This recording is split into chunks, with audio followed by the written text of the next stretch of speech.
It's hard to uncover your own unconscious bias and see the ways in which these biases hold everyone back. In adapting to the world we now live in, we have levelled the playing field for some and added challenges for others.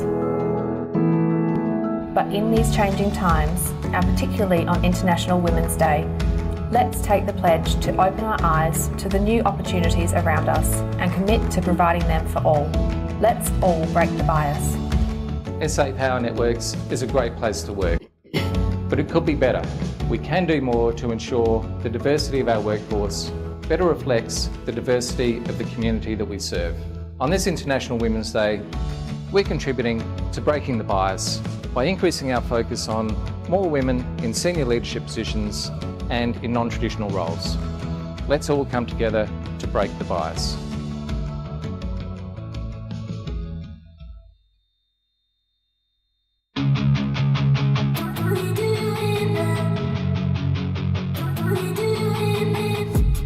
I've been dreaming on in my head like I've seen it. A life worth living is a life with meaning. I'll do what I love till my heart stops beating. I'm feeding this demon.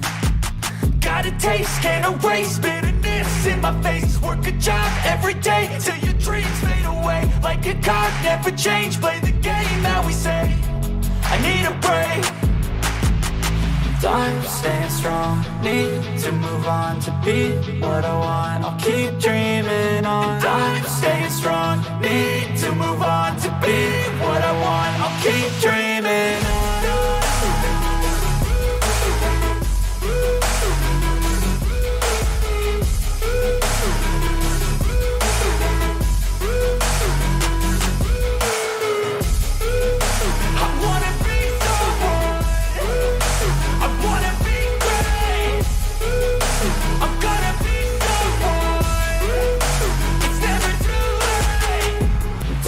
Staying strong, need to move on to be what I want. I'll keep dreaming on. I'm staying strong, need to move on to be what I want. I'll keep dreaming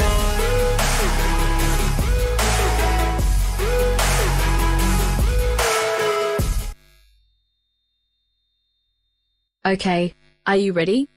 The first university to admit women, 2 Nobel Prizes, then another, then a couple more, 12 knighthoods, 22 Olympians, a pack of COVID-sniffing canines, Australia's first female Prime Minister.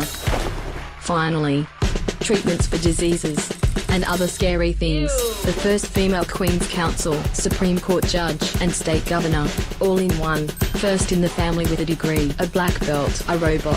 First Aussie to walk in space. Helped detect gravitational waves. Made lots of babies. World top 100 in all. This stuff. Launched a satellite. Revived lost languages. Home to 1,600 brainiacs. And a winery. All in the heart of Australia's most livable city. So, what's next? Make history at the University of Adelaide. Here in Australia, we're pretty easygoing. We don't like to get caught up in things. If something goes wrong, we just say, she'll be right. If we lose a ball over the back fence, she'll be right. She's still being paid 87 cents to the dollar. She'll be right. She can't walk home alone at night for fear of being raped. She'll be right. You see, for a country that's ranked 44th on the Global Gender Gap Index, she's just not that big of a priority. I mean, she's only boss 18% of the time. She has a 1 in 3 chance of being assaulted. She'll be right. She could even be the one woman a week killed by a man she knew and trusted. When will she be right?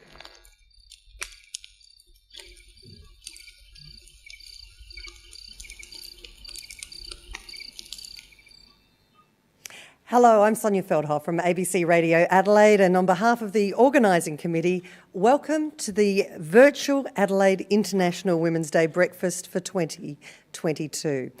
Wherever you are and whoever you're with enjoying a breakfast this morning, you are doing it with many around South Australia as we mark the 30th year of the International Women's Day breakfasts. Of course, International Women's Day itself was marked on March 8th, as it is each year. But this is the 30th year of the Adelaide International Women's Day breakfasts. Now, proceeds from today's events will go to UN Women Australia, so please be generous, be involved if you can. And if you're active on social media, we would love to see your photos and videos. Make a noise, show us your photos. Please use the tags IWD 2022 and Changing Climates. Now, unfortunately, we have been unable to get an Auslan interpreter today, but we have enabled closed captions, so please make sure you turn this on. I'd now like to invite Rosemary Wanganeen to welcome you all to today's virtual breakfast on behalf of the Kaurna people.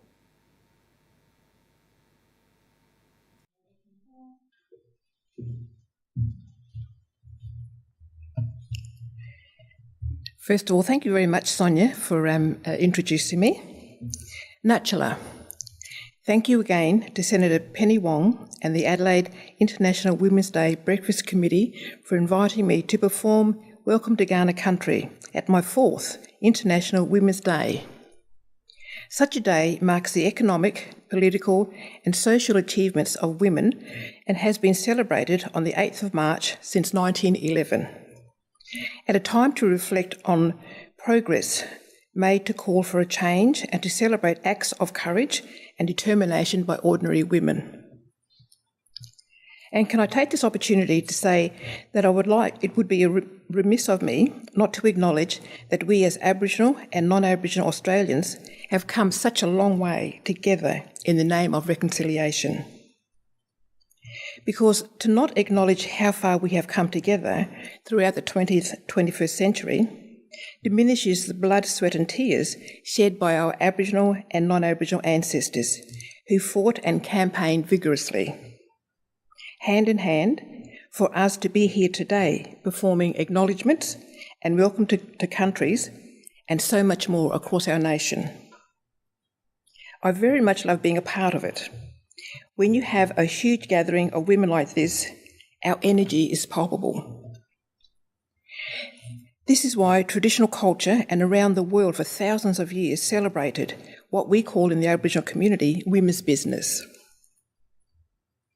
It is always an honour and a privilege to perform Welcome to Kaurna Country because it gives me the opportunity to formally welcome non-Aboriginal peoples onto Kaurna Country and a special welcome to Aboriginal women present who are of Kaurna heritage and to those from other lands across our continent. I would also like to take this opportunity to acknowledge our honourable and distinguished guest, namely Grace. A rousing welcome to Kaurna Country, Grace, and I hope your stay is enjoyable and you have time to see our beautiful city. It's always an honour and a privilege to perform Welcome to Country, as it enables me to keep my culture alive and continue to acknowledge my Kaurna ancestry and ancestors on my father's side.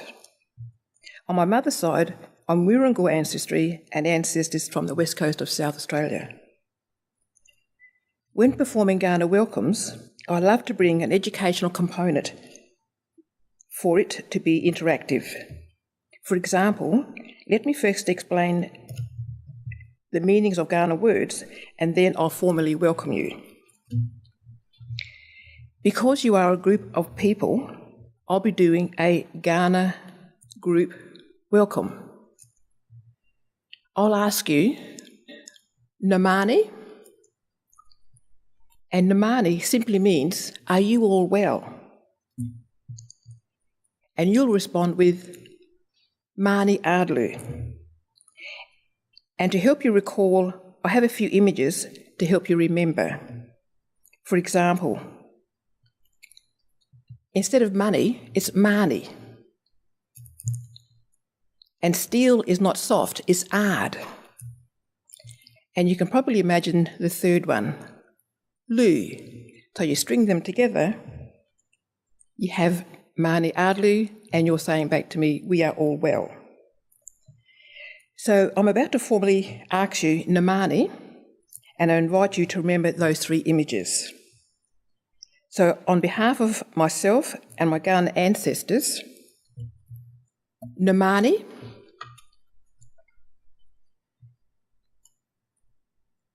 well done. So continuing with the educational component, for the city centre of Adelaide, Tandanya is the Kaurna word for place of the red kangaroo. Traditional Kaurna culture, as with all traditional Aboriginal cultures across the continent, was highly intelligent and can claim to be a complete civilisation. I want to share with you traditional Aboriginal culture was a complete civilisation, and civilisation simply means an advanced state of human society in which a high level of art, science, religion and government has been reached. So I'm sharing with you the systems that traditional Aboriginal culture developed over millennium. So we had ecology, engineering, aquaculture, fish traps, cosmology, ancestral spiritual lore, LORE. We had science and technology, and traditional ways of doing welcome to country. Many more aren't aware that Kaurna country is far and wide. So if you imagine a wheel with 9 spokes and the city of Adelaide is the hub, these spokes approximately extend into the following places: Crystal Brook, which is about 2 hours north of Adelaide, then back down in a southeasterly direction into Clare, about 1.5 hours from Adelaide. Still in a southerly direction into Gawler, and then you follow the foothills of the Mount Lofty Ranges, continuing in a southerly direction to the south coast, Fleurieu Peninsula into Cape Jervis, about 1.5 hours from Adelaide. And to complete the circle, we'll turn around and head north, up the Gulf of St Vincent, pass by Adelaide, Port Wakefield, Port Broughton, and then back into Crystal Brook. Furthermore, many aren't aware that the top of Mount Lofty Ranges is the country of the Purrumonk people. My welcome always acknowledges my gratitude for the sharing of modern Australia. However, I also acknowledge my deepest sadness for the human cost to us as Aboriginal people for this sharing, and that our Aboriginal ancestors never ceded sovereignty to their traditional lands, seas and much of their civilisation. But realising and I hope it'll always be we, all have a right, a role and a responsibility to be a part of the reconciliation process. In so doing, recognising each other's humanity so that we can move forward as one nation to a place of equity, justice and in partnership together as contemporary Aboriginal and non-Aboriginal Australians for the health and well-being of our future generations under our Great Southern Cross. It warms my heart to know that many Aboriginal and non-Aboriginal peoples began a reconciliation process in the mid-20th century, so we, their descendants, can be together like this, to be able to say in the 21st century, we have come a long way, but we have some ways to go. So when we walk upon Kaurna country, our Aboriginal and non-Aboriginal ancestors ask us to tread ever so gently, but not just upon Kaurna country, but the whole of our continent, because our nation of Australians have many cultural identities, and as we journey through life, let's recognise each other's humanity, but tread even more gently upon Mother Earth, because this is her home, and all living things are just passing through. Thank you again, Penny, and I wish you all the best throughout the celebrations for us being us, human, a woman, and women.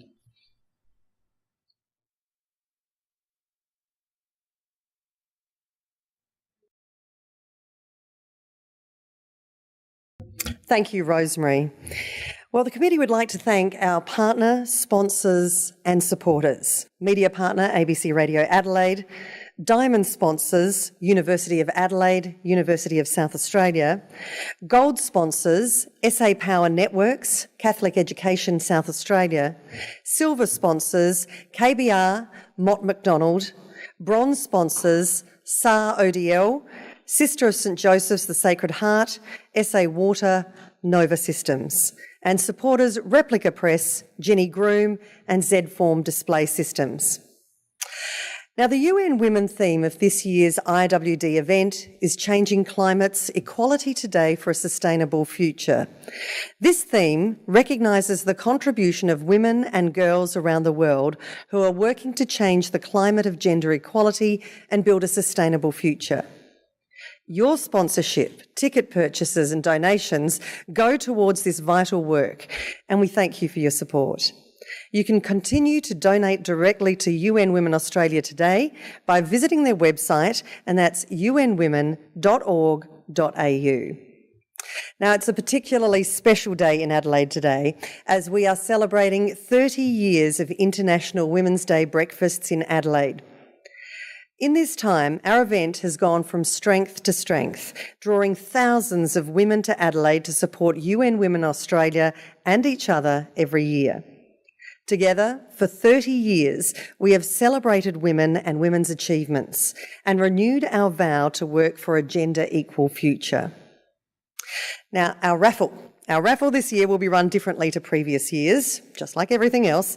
When you purchased your tickets to this morning's event on Humanitics, there was an opportunity to purchase tickets for the raffle. Now, if you didn't get the chance to do that, don't panic, it's not too late. You can click on the QR code that is showing on your screen, or you can visit the Humanitics website to purchase your tickets throughout the breakfast. We will be drawing the raffle winners after the breakfast and letting you know who the winners are later today. So keep an eye on your email, your mobile phone for any updates. This year, the format of the event is also going to be a little different to previous years. Our guest speaker, Grace Tame, will be joining our host, Senator Penny Wong, for a conversation on stage. But before we get started, let's take a look back at where we have come from. Here are some of the highlights from the last 30 years of Adelaide IWD breakfasts.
I hope that was a great trip down memory lane.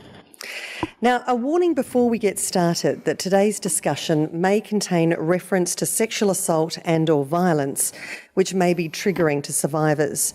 Now, if this raises any concerns for you or someone that you know, you can seek help from 1800 RESPECT on 1800 737 732. Now, let me give you that number again. It's 1800 737 732. Firstly, I'd like to welcome our breakfast host, Senator for South Australia, the Honourable Penny Wong. Penny is the Leader of the Opposition in the Senate and Shadow Minister for Foreign Affairs. She is an inspirational leader and role model for young Australian women and the migrant community in South Australia. We know that Penny always advocates for women and women's issues in the community, and we thank her for her continued support of the IWD breakfast. This year is her 20th year as host. Now, Penny will be joined today by the formidable Grace Tame. Grace Tame is an outspoken advocate for survivors of sexual assault, particularly those who are abused in institutional settings.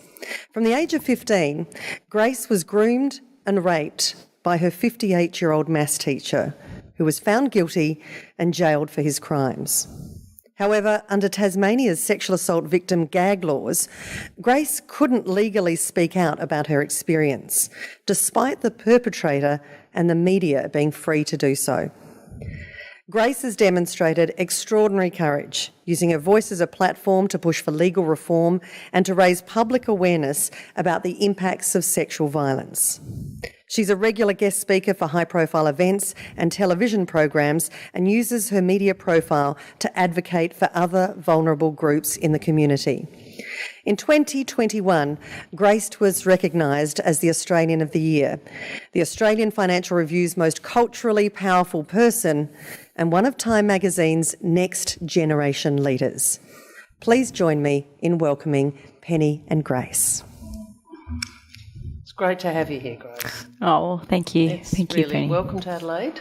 Oh, thank you so much for joining us on this 30th anniversary, our 30th breakfast for International Women's Day. We're really pleased to have you. Oh, well, thank you. It's an absolute honour to be here, and And you enjoyed seeing the photos of me when I was young and had no grey hair?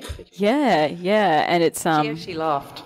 No, I was actually also thinking, as I was trying to coordinate all my own hair, that maybe I should just get it all chopped off. Because with this microphone on, it's not. It's probably not the best thing. But anyway, it's fine. Well, look, I want to start by just saying, apart from thanking you for being here, thank you for your courage and your voice and advocacy in this country over this last year.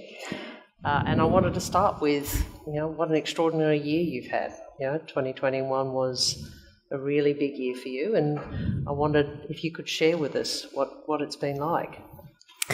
Oh, well, thank you very much for those kind words.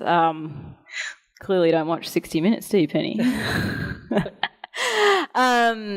Yeah, look, I stand on the shoulders of giants, though, and I have to acknowledge that. I wouldn't be here if it weren't for the work of people like Nina Fennell and other activists and experts in the sector, other survivors who have paved the way. People have been yelling into the void for a really long, long time. And I think also in this space, we have to acknowledge that it's often the work of, First Nations people, and diverse voices who have a lot more struggles, who are facing far greater barriers to justice, and who often don't even get justice, who then, whose experiences are erased, and we benefit from those, and we don't actually get to acknowledge those. And so I draw a lot of strength and courage from people like that. And it's one thing to have a message. It's another thing for it to be received. So, I feel very humbled and grateful that I was able to walk out onto that stage on the 25th of January, and it was the right time. It was the right combination of experiences, I suppose. It was the right moment in history, and it was catalytic. But I guess there were catalysts before me that enabled that to happen, and it was a wild year. To say that my fiance Max and I were thrown in the deep end on the 25th of January would be a colossal understatement.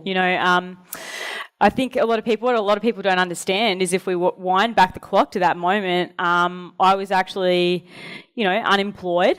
We were two 26-year-olds living in a share house in a housing commission area. I had no media training. Still don't have any media training. Maybe I need some. I think you're doing fine.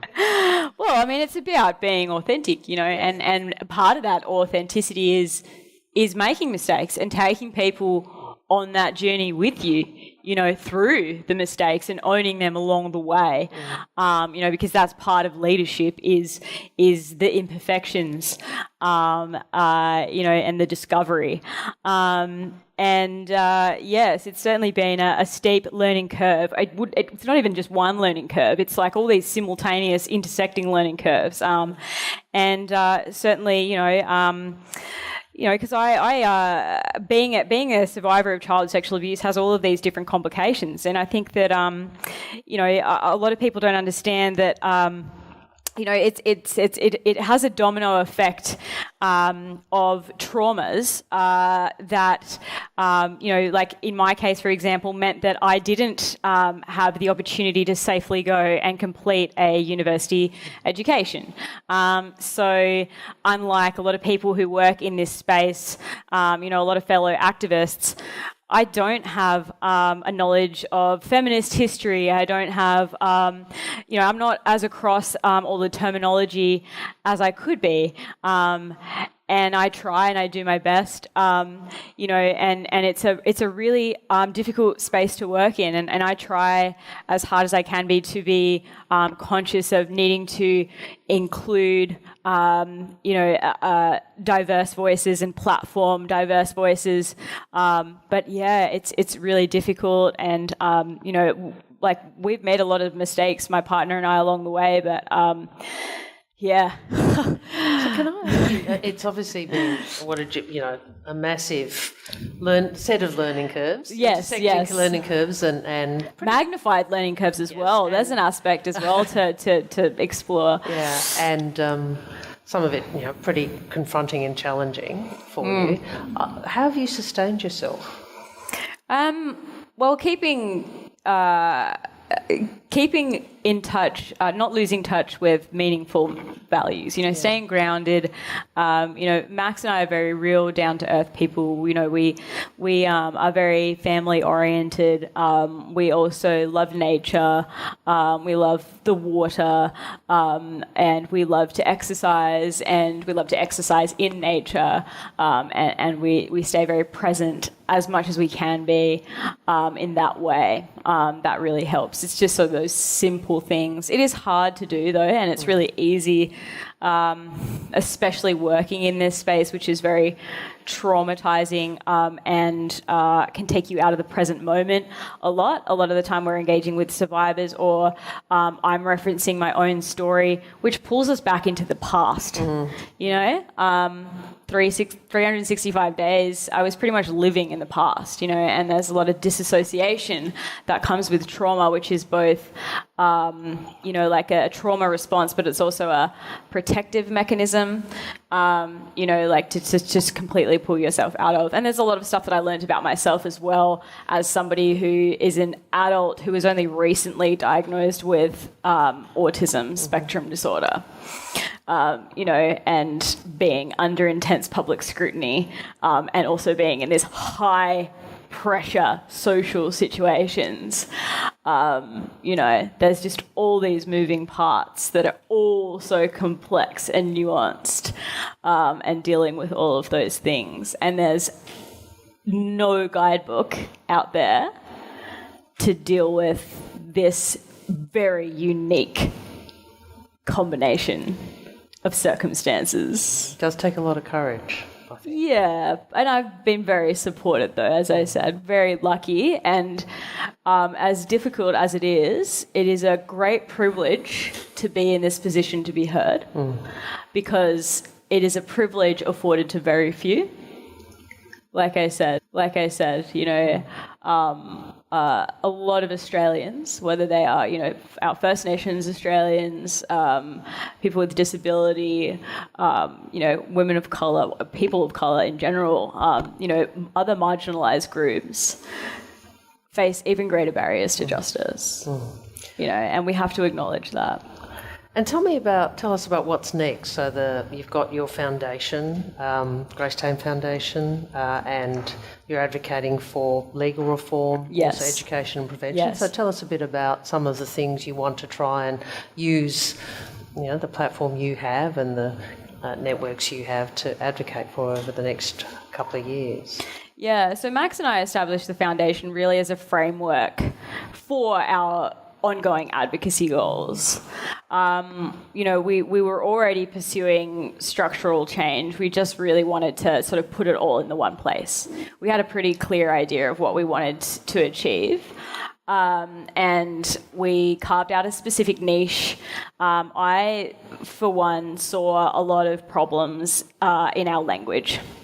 because language influences our perception. And perpetrators of child sexual abuse are very calculating, sophisticated criminals. And they don't just manipulate their child victims, they manipulate all of society through their sophisticated language and their charm. And one such example that still exists nationwide for the most part, well, it's still in 6 jurisdictions currently, is the wording of the charge maintaining a sexual relationship with a person under the age of 17, which is used to describe what is actually persistent child sexual abuse.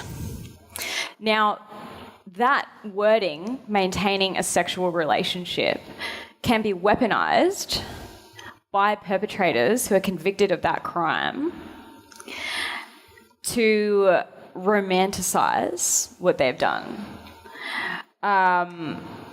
Both, in the media and in their own continuation of the narrative after they've committed the crime. And that is something that I personally experienced and I've seen perpetuated. And it is what feeds into our victim-blaming culture. And I think that's a really good place to start. So what we've established is a campaign. We've called it Stop Gaslighting Survivors, and it's to change the wording of that offence to the persistent sexual abuse of a child. So it's to remove the word relationship from every jurisdiction. With all of its connotations. Yeah, with all of its connotations, from not only the offence name but also the legislation body.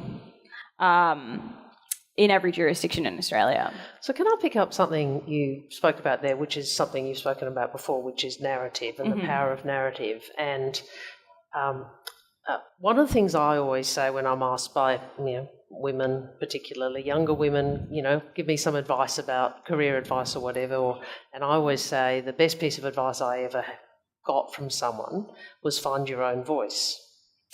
And I've been struck in some of your public statements by the way you describe perpetrators using and deploying narrative as an instrument of control. Yeah.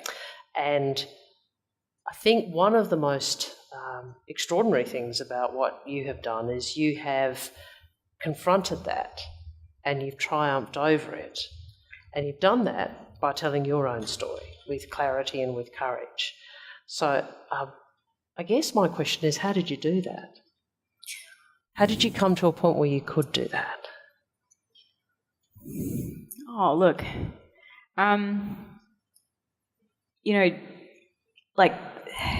truth,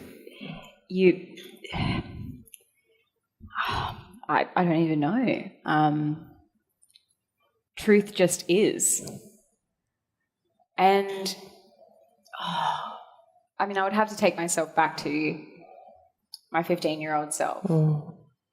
And the experience of this perpetrator who abused me. How he undid himself ultimately was his sheer arrogance. Among other things. He was your textbook,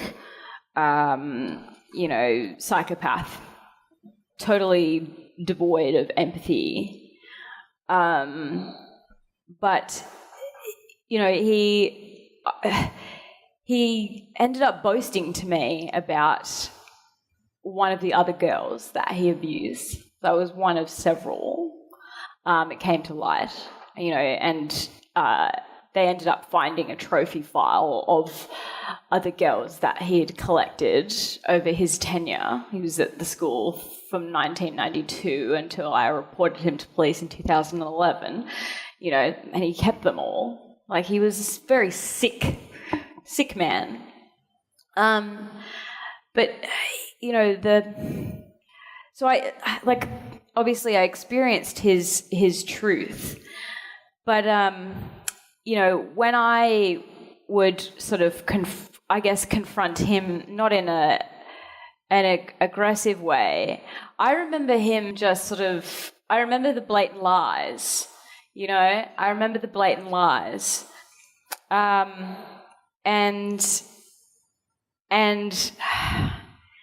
it's such a difficult question to respond to you, Penny, because I just don't know it any other way, in that it's so innate in me that, to be true to oneself, like that authenticity is just such, like, I can't help it.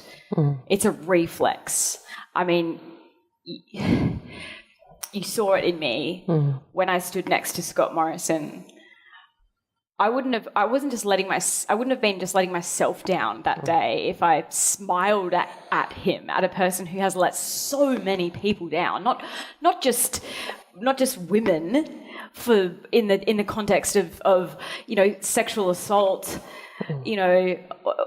like, I'm talking about the country, like, I would have been letting so many people down. So I can't help that. Yeah. Well, I think it's a reflex of truth, isn't it? Yeah, it is. It's a reflex of truth. That's right. And so I just, in the end, that's what it was. And I got to a point where my fear of this man,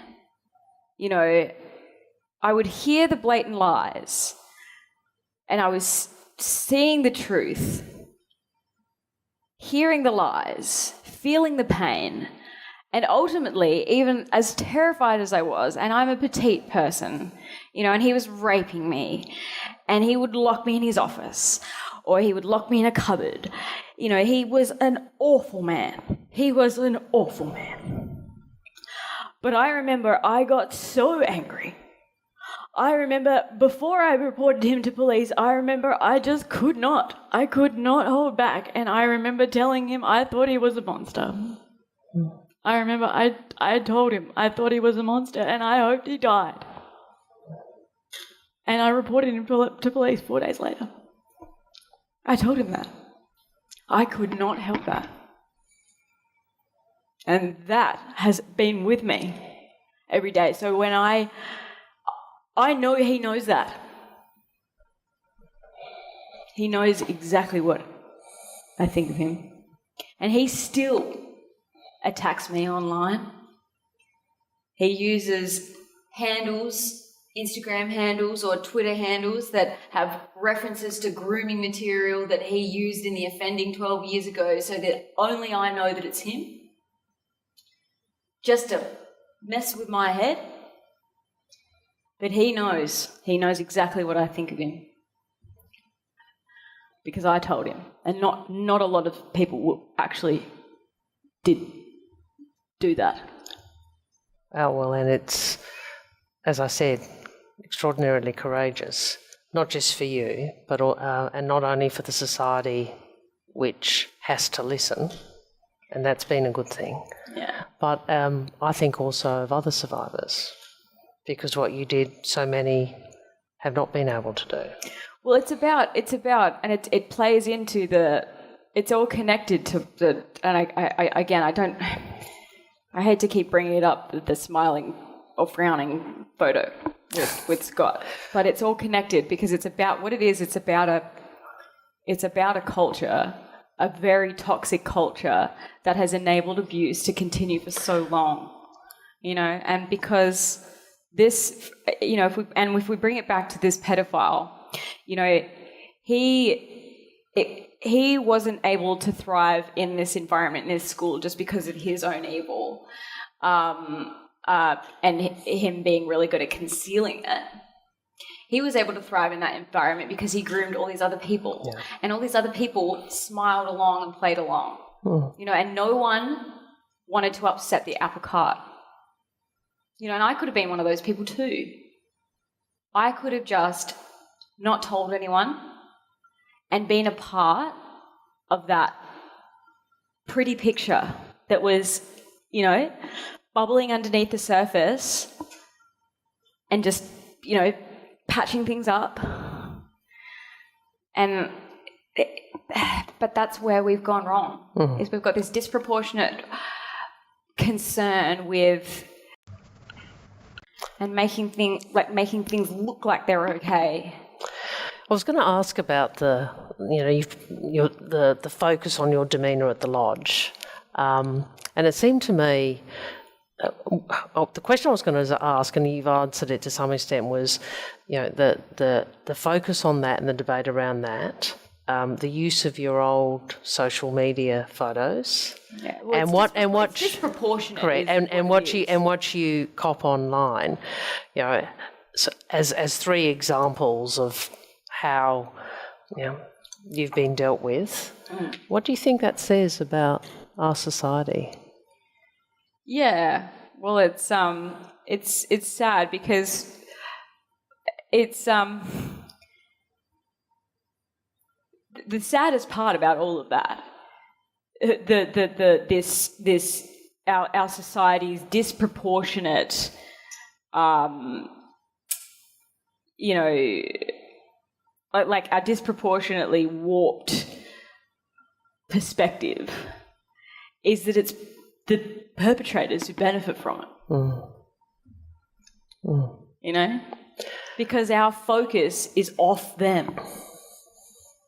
And it's on the people who make the little errors, often as a result of what they've done. You see? If it is an error. If it is an error at all. If it is an error at all. That's right. Exactly right. Yeah.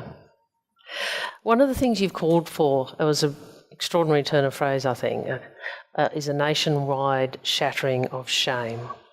That's right. Can you tell us what you mean? Well, not just a shattering of shame, but perhaps a redirection of it. And it's sort of a good segue to what we were talking about before.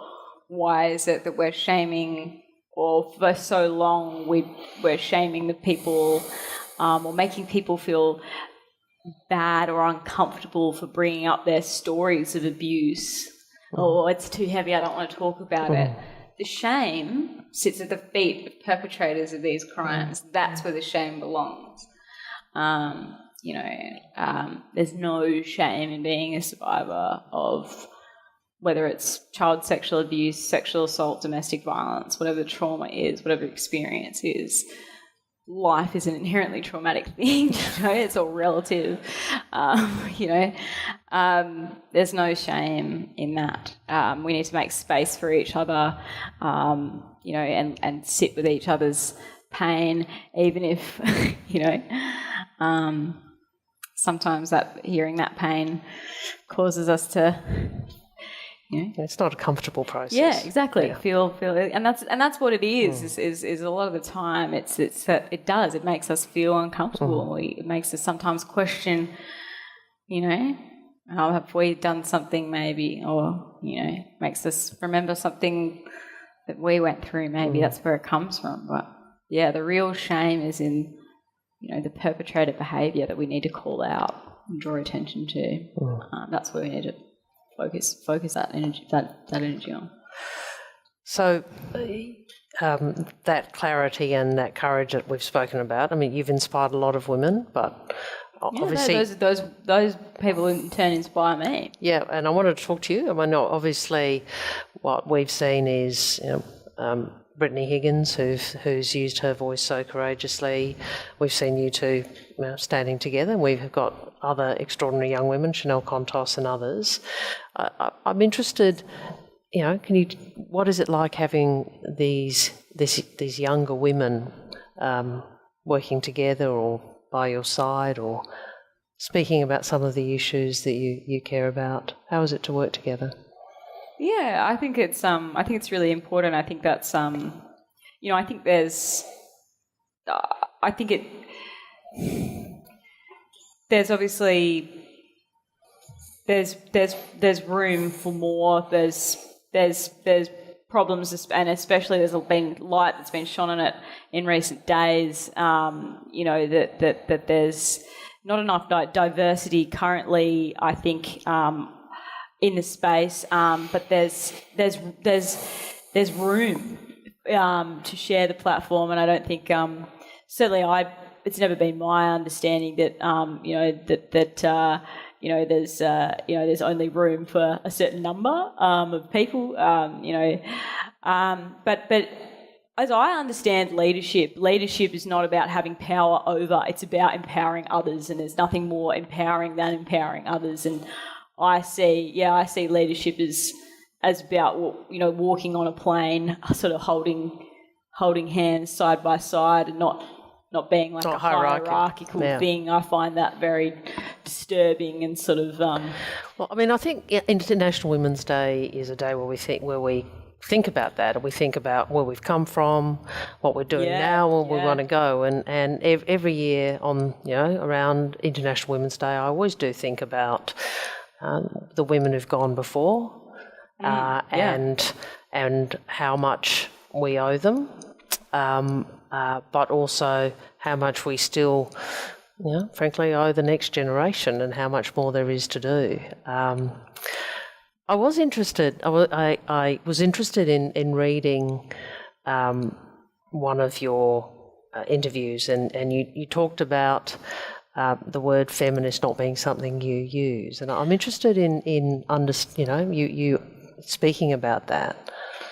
Oh yeah, there's a few reasons for that. One is that little known fact about me. So my mother is the youngest of 5 girls, and when she was born, we were talking about this off stage. When she was born, the eldest was actually still 5 years old.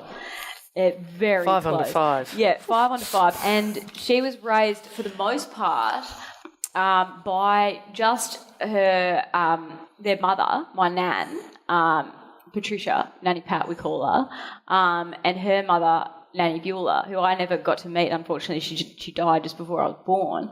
But then the 5 sisters between them, there are 11 of us cousins and 8 of us girls. And at one point, all of us grew up on the one street. And we're like all of us 11 cousins. And we just got together a couple of weekends ago for my cousin's wedding. I was in the bridal party. And we're like brothers and sisters. We're really close.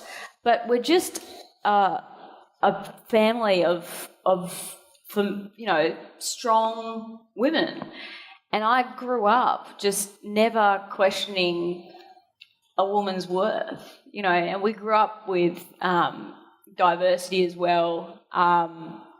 My mum's cousin, my mum's 2 cousins, Karen and Kent, who later became Kelly in the 80s, and was sadly tragically died. But it was never, diversity to us was normal. Mm-hmm. It's very normal. And Karen, she's gay. She lives in Canberra. She was at the press club with her partner Helen. But all of that to me was just totally normal, and I never thought about it. And also, like you and I were talking about before, yes, I went to a private girls' high school, but because of the flow-on effects of trauma, I didn't go to university, and I didn't study. I didn't do gender studies or anything like that, and my knowledge of feminist history isn't as in depth as it could be, and so it's not that I'm not a feminist. It's just that it's not a conscious thing for me to identify. And I also have my foot in a couple of camps. Like my dad came from a working class background, and my grandmother on that side, she was a salt of the earth person, but that wasn't the language she used, you know what I mean? And my grandfather the same, like that. My pop, Nan and Pop, like that wasn't the language they used, And there's a certain level of, I wouldn't say elitism, you know what I mean? But there is inherent in that word maybe that. You know what I mean? Yeah, I do. I think I was going to say 2 things to you. One is, as I said to you also off stage, as we share, we both have mothers who were from a family of 5 girls, so, there you go. That's why we're both troublemakers, probably. I think that the second thing was I would look at how you operate in the world, and for me, you are a feminist. I'm not trying to label you, but it's innate. Yeah, I think what I would share with you is I don't call myself a feminist because it's the correct thing to do. I do it for 2 reasons. One is it associates me with a set of political beliefs and traditions which are important to me. But the second is, for me, it's also an act of respect. It's about recognising, and you actually said something similar, it's in a slightly different context. To start with, that you stand on the shoulders of giants. For me, it's a way of associating myself with, so many women over so many generations who've done so much to enable me to have the opportunities I have. So I suppose that's how I think about it. I don't think about it as an elite sort of university degree type thing. Oh yeah, no, I don't mean that. I think when I say that I just mean I'm not trying to put you on the spot, Grace. No. I think that article, to give you a little bit of context, that article was this happens a lot in the media where you. No kidding. You do things where I actually did a typed article, and then there was a separate article, and there was confusion over what was going to be used, and that was a conversation that was jammed up. And I was talking about how in some, like when you're talking to some people, you use different language. Absolutely. And like if I was talking to my nan, for example. You talk about it differently. You talk about it different. And you also spoke really movingly. It's not that I don't call myself. Yeah, but you also spoke really movingly about the importance of speaking for all survivors, including men who are survivors of abuse and violence. It's really, And and gender diverse people, like it's because. And it's so hard, but also like I can't speak for those people. That's not my intention either. I'm an advocate of the child sexual abuse survivor community. I can't speak for those people, and that's part of the problem though too, is that like often the media have a responsibility. The media put me in a position where they go, Grace Tame, advocate for child sexual abuse survivors. And like dump this huge burden on me and go, there you go, that's you, do all the work. And I've never once claimed to be the answer, the solution. These complex, nuanced issues accordingly require a suite of ongoing collaborative solutions. Yep, agreed. From a diverse range. Agreed. Of voices. So let's talk about that. Yay! So,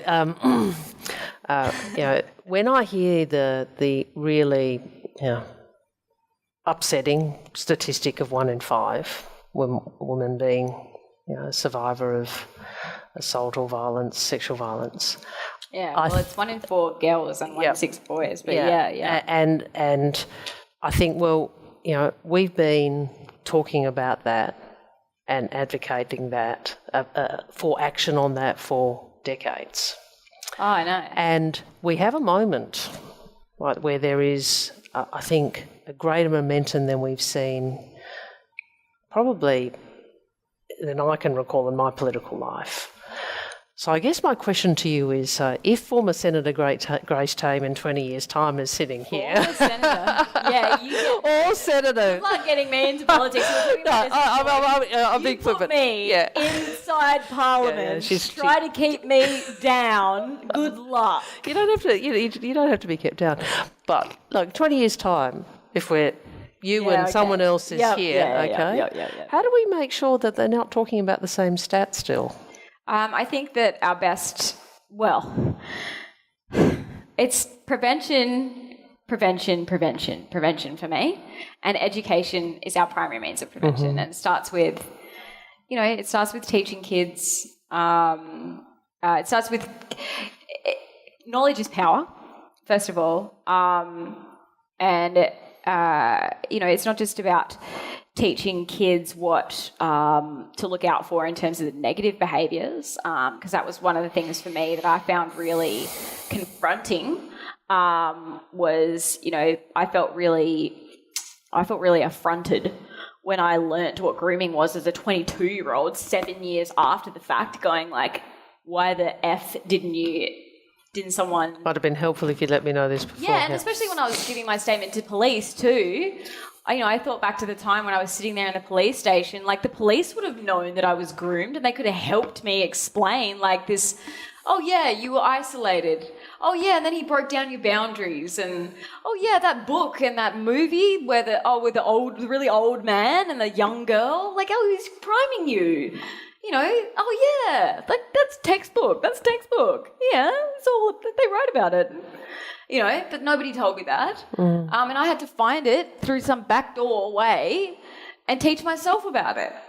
That's not okay. When someone gets stabbed, we most of us have the vocab to go, I was stabbed here and it hurt me this way, and here is how I get help for it. It's pretty basic stuff.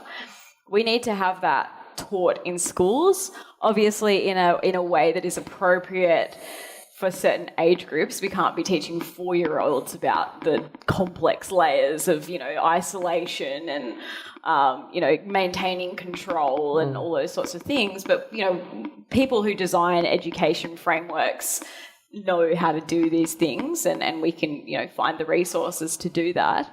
But then there's also the positive side of things where we can teach kids about respectful relationships and, protective behaviours.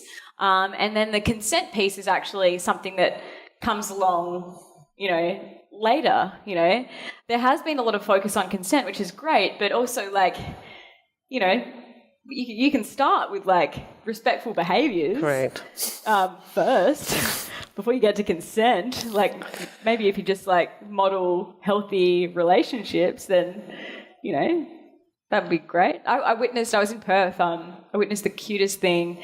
Max and I were at a Mercy Care talk, and there was a little 4-year-old and an adult who were demonstrating what a 4-year-old had learnt through a protective behaviours course. Now, boundaries was something, for example, when I went through school, I didn't learn about what boundaries were in the context of knowing your rights as a child and knowing your body parts and knowing what was appropriate and having the agency to say no to an adult. I didn't know what boundaries were except in the context of tug of war. And I saw this little kid get up on stage, and the adult doing the demonstration said, "Can I give you a hug?" And the little 4-year-old goes, "No." And I've gone, that's amazing. Wow. That's such a simple concept. And yet that child has so much agency that as a 4-year-old, I never thought I could have, because it was conditioned in me from such a young age that if I said no to an adult, that I would be letting them down. And that cumulative conditioning contributes. Yeah, it wasn't the reason why I was groomed, but you know what I mean? Yeah. It's those little things where we can equip kids with the tools, some of the tools, and power, respectful relationships, protective behaviours, and then knowing what insidious grooming and things look like, what to look out for. And when people say, oh, that's too dark or whatever, I'm sorry, but I'm going to be real. I would rather my child know what grooming looks like than have them go through it. Absolutely. And that's coming from someone who went through it. It's taken from me. Grace Tame, thank you. Thanks, Penny.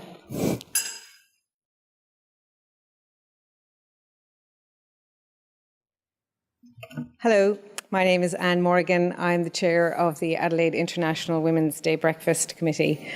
And usually, right now, we'd be in a room with over 2,000 guests. In fact, excitingly, we have sold over 2,000 virtual tickets this morning. So there's going to be a lot of people around Australia watching both of you. And I think, knowing from previous events, at this point, the appreciation and the noise that everyone would be making for both of you would actually be quite deafening when we may be putting our hands over our ears. But all around Adelaide, I know people are cheering right now, and I know that for you legends that they're going to be posting on social media. We'll be catching up with all of that afterwards and keeping an eye on it, if they're not doing it already, of course. But it is my pleasure to thank you, Grace, for accepting Penny and the committee's invitation to join us today. When you gave your National Press Club address a few weeks ago, my daughter Aisling appeared in the kitchen that night and she said, "Mum, do you know who Grace Tame is?" And of course I answered, "Yes, Aisling." And her face just lit up as she pronounced, "You are bloody amazing." So I have to say I agree wholeheartedly. And we all think that you are absolutely amazing, Grace, and keep on doing the work that you are doing. Penny, as usual, thank you for hosting today's breakfast and also for providing us with all of your support and your staff to assist the committee. I remember when we first started talking about doing something special for the 30th year in Adelaide, and I'm so glad we decided to do this in conversation format with Grace this morning. It's really made today's event even more memorable for all of us. Sonya and Auntie Rosemary, thank you also for joining us today and for your contributions.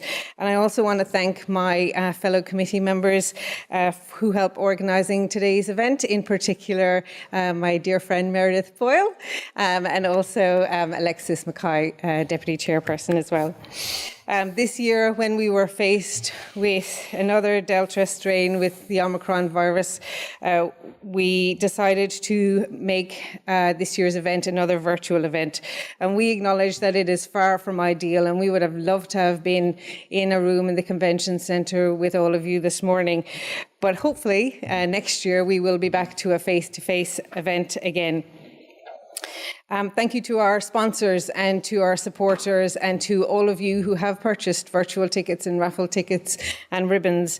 I'm really confident that this year we're going to be able to exceed our $60,000 donation to UN Women. Last year, I'm hoping, and our treasurer will hopefully back me up, that we'll be aiming for at least $80,000 or $90,000 out of this morning's event.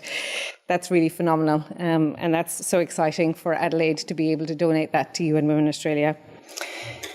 When I first wrote these notes to speak this morning, I referred to the World Economic Forum's findings that between 2019 and 2021, the progress towards achieving global equality had regressed by a decade during the pandemic.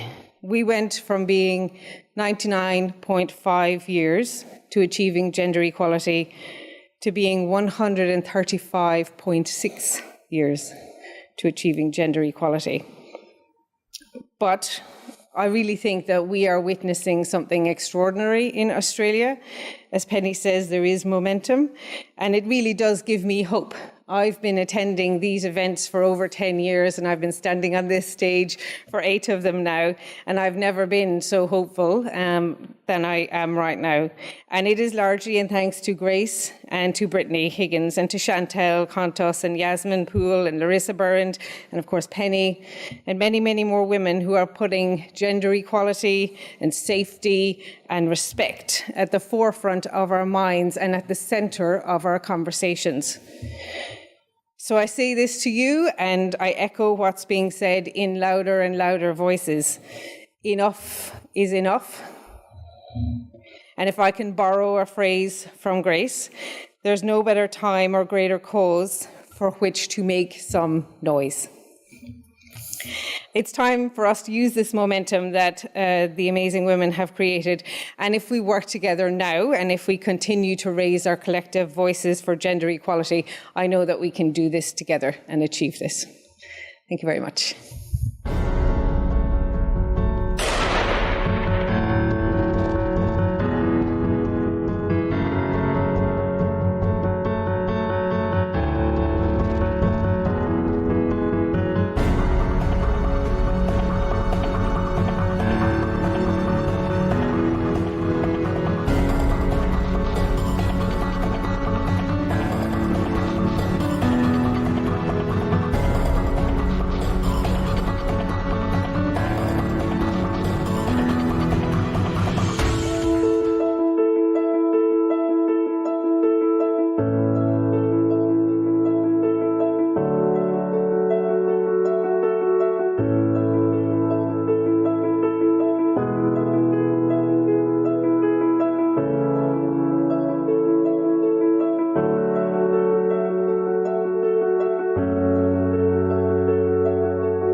Well, wasn't that remarkable? What a wonderful morning it's been. Now, if we were normally in the convention centre at this point, would be shouting over everyone catching up and all of those sort of things, and that may well be happening, but at least I can hear myself tell you that the raffle is still on, and a reminder that you can still purchase your tickets until 10 a.m. The committee would like to thank the following for their generous donations of these raffle prizes. They include WOMAD double Saturday day and night passes, double Sunday day and night passes, a Tiziana Rinna painting, 3 memberships for the Hacks for Her online career coaching program. That's for women by Anna Lee from Lead Consulting, an X-Mode women's fashion voucher, double pass to the State Theatre of South Australia productions of The Normal Heart and Single Asian Female, a Julie Stravinsky painting, Haig's Milk and Dark Chocolate hamper, Mostly Books voucher, membership to Wollonga's Farmers Market and a shopping bag, and 2 by Edible Blooms Chocolate Creations. You might have to fight me for that one. But in the meantime, purchase your raffle tickets by visiting events.humanitix.com/2022 Adelaide IWD Breakfast, or just check the Humanitix website. Those ticket sales, as I said, will remain open until 10 a.m. Adelaide time today, Friday, 11th of March 2022. It's been a great morning, a different morning. Thank you for attending the 2022 Virtual International Women's Day Breakfast. Now, you can support UN Women by donating to their website, unwomen.org.au. Fantastic things that they use that money for, so make the most of it. Watch the recording of this morning's speakers and keep up to date with photos from today's event and other information on the committee's YouTube channel. Yes, they have one. Use hashtag IWD2022 and hashtag Changing Climates on your socials. Let's see the photos. Let's see how you've been enjoying the morning. And a final but important note, I think, from the committee that if anything discussed today has raised any concerns for you or someone you know, you can seek help from 1800 RESPECT. That number, 1800 737 732. Thanks for your support.